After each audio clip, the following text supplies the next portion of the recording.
Hi, I'm Dennis. I'm David. We play in a band called Refused, and we're doing Amoeba's What's in My Bag. Hello.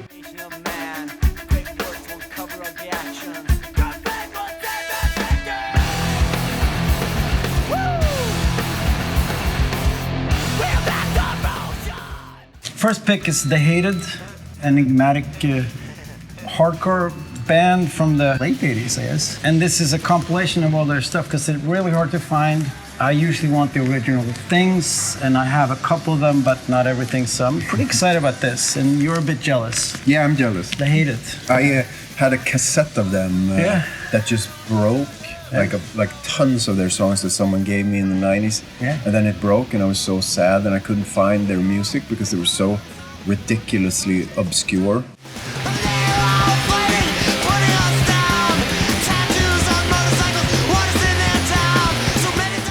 Lorraine. Yeah. So this is a British artist that is very hard to talk about, which is why I decided to talk about.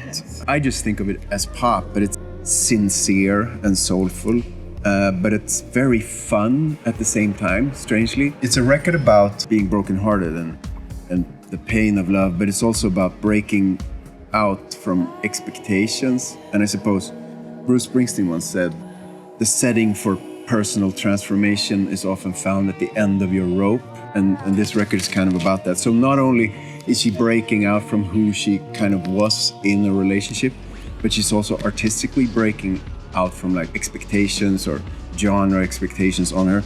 It's an incredible record and it doesn't really sound like anything else I've heard. It has a very funny title. It's called I Killed Your Dog.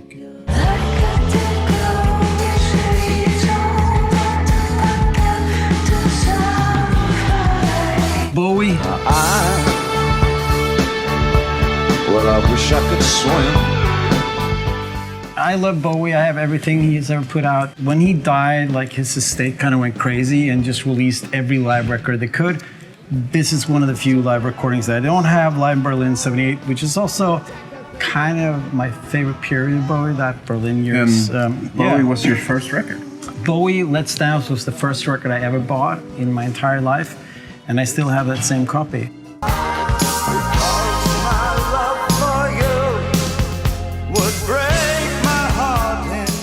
This is, I don't know how to pronounce it. I don't even know what's the front of the, I think Khanate.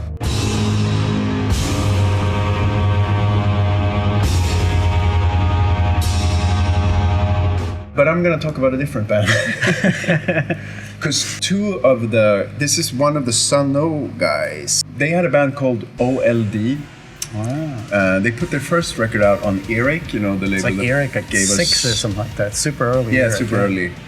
But I think their third record is a record that's basically disappeared.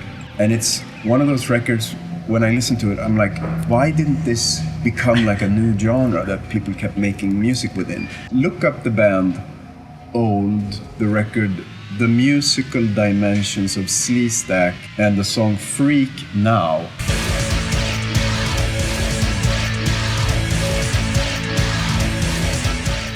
Like no one has heard this record for some reason, but it's magnificent. And this is a crazy record. It's for when you're feeling like you almost don't want to live anymore. Put this record on, and it will clear you right out. You'll go and buy flowers.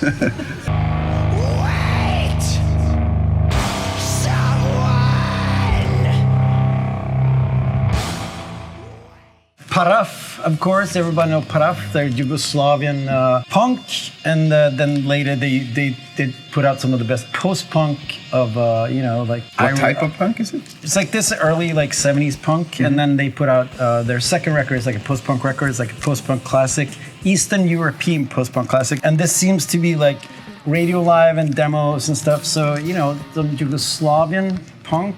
Because that's I'm glad you got to that first, because there was like 100 people like lining up to try and get it. Yeah, like fighting my way to get the Paraf record, but they're great. I mean, especially their second post-punk record, I would consider like a little bit of a like lost European post-punk classic.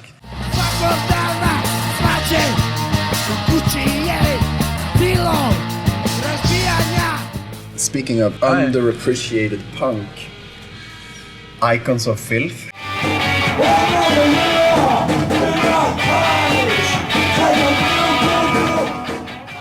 If you like punk, early punk, and you're tired of the sort of verse, chorus, verse, this is the band for you. They're way more, they take their time with their riffs, and they have a particular intensity that's all their own. Great lyrics. Napalm Death, Lee Dorian took a lot from this band. They have a song called Mentally Murdered, like the Napalm Death EP, among other things.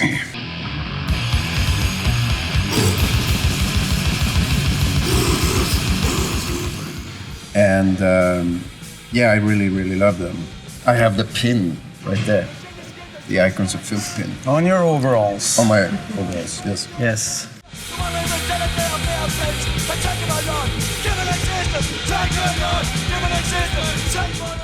Here's a record with Sunny War from LA.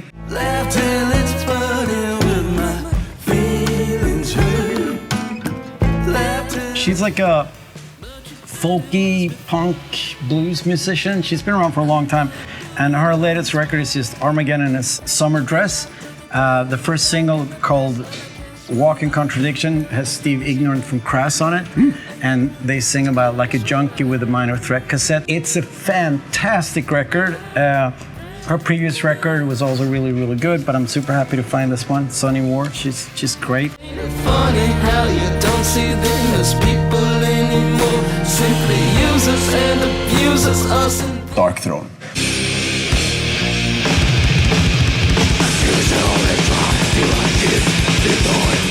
They're like one of those bands that, just like Lorraine, like I'd love to behave the way they behave, because they just so obviously don't give a hoot. They played live once. They played live once a long time ago, and it didn't go well. It was Nocturno Culto, or Ted Cellum, which is his real name, who just didn't like it that one time, and he just like said after like 3 songs, he just shouted to the drummer Fenris, no more of this, and they played like one more song, and then they walked off, and then they've never played live. But they put out like 20 records. Yeah, but a very important lesson to take from Darkthrone is that it's very, very hard for a band to stay truly inspired and stuff, to follow like whatever thread, whatever path you're on, because there's like several people in a band, and you have stuff going on, and people want to go on tour, and people don't want to go on tour. That's me, but there's so much about being in a band that complicates things. But Darkthrone, they were great from the get-go, and then they tried a bunch of stuff out, and maybe they didn't hit the bullseye with everything they tried out, but to this day, I think that their latest 3 records are, if not the best they've made, then definitely up there with the best stuff they made. And it's kind of remarkable to keep putting out records year after year and just stay on your own path and just keep doing your own thing, just not giving a shit what anyone thinks. And there's just very, very few bands who've done that. And it's partly because it's just the 2 of them, and they never play live. And then they basically meet up once a year just to make a record. And that's your ideal version of That's my ideal. That's how I think. No, Yeah. I think we could hang out more. Just not touring and not really doing interviews or anything like that. And just making the music, because that's the important thing. Yes. And this particular record is just their demos. Some demo from '89, the Cromlech demo. And stuff from TV and rehearsal tape tracks. If you love them as much as I do, then this is really, really fun.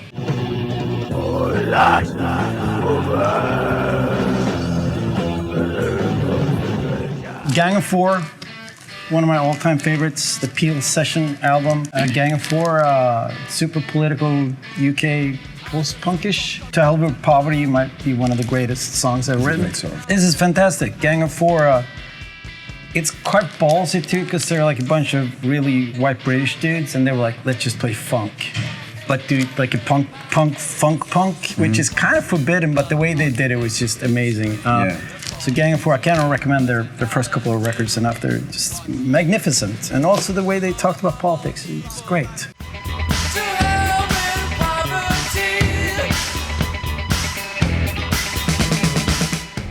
it's kind of embarrassing to be in your 50s and to say you have a favorite band on Earth. But I actually, since a couple of years back, I actually happen to have a favorite band. And they're a Finnish band called Oranssi Pazuzu.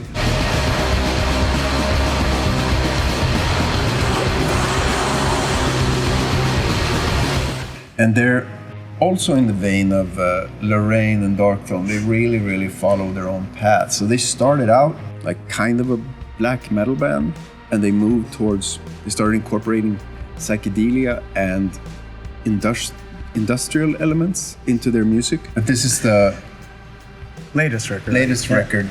And I'm gonna try to pronounce it. Muntautuja, maybe. Muntautuja. Yeah, that's right. Yeah.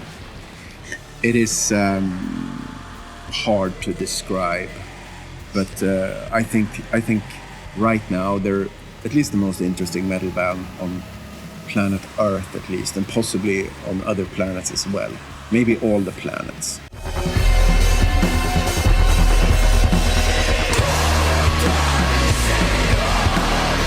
Here's a record I bought, and solely based on the title is Gay Electronic Excursions from 1980 to 1985. That sounds great. It sounds great. There's like this super heavy, like dance floor disco of the gay movement in the early 80s, and I was quite interested to see what that is. I haven't really heard any of this stuff. It's a compilation. I think this is going to be super cool. You gave me love, and I took your money. Where design? So this is a band called Univers, and I've never actually understood what you're supposed to call their music, but there was a sticker on one of their other records which said chamber rock, which I think is a pretty good description. Now, we in our band are guilty of pilfering from the magnificent archive of Univers music. When we were making the record The Shape of Punk to Come, me and the guitar player Chris would often take his parents' car to the rehearsal space, and this cassette was stuck in the cassette player of the car, and it was this record by Univers, and we would play it over and over. And there's a song on here called Combat, and if you were to, you splice in stuff, right? So put that in. Splice here. it.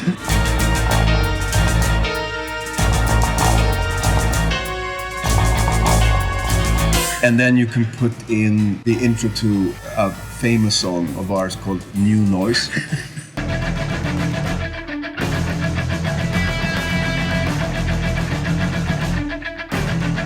And you can tell that there's somewhat of a similarity. I'm gonna bust out one last item.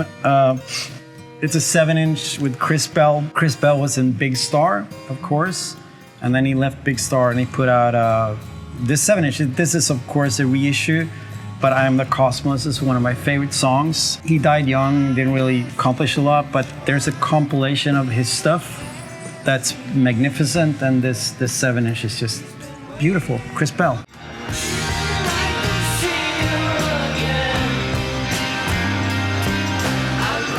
Thank you both so much for coming in today. Thank you for having us. Yeah, thank you. Wild. This is fun.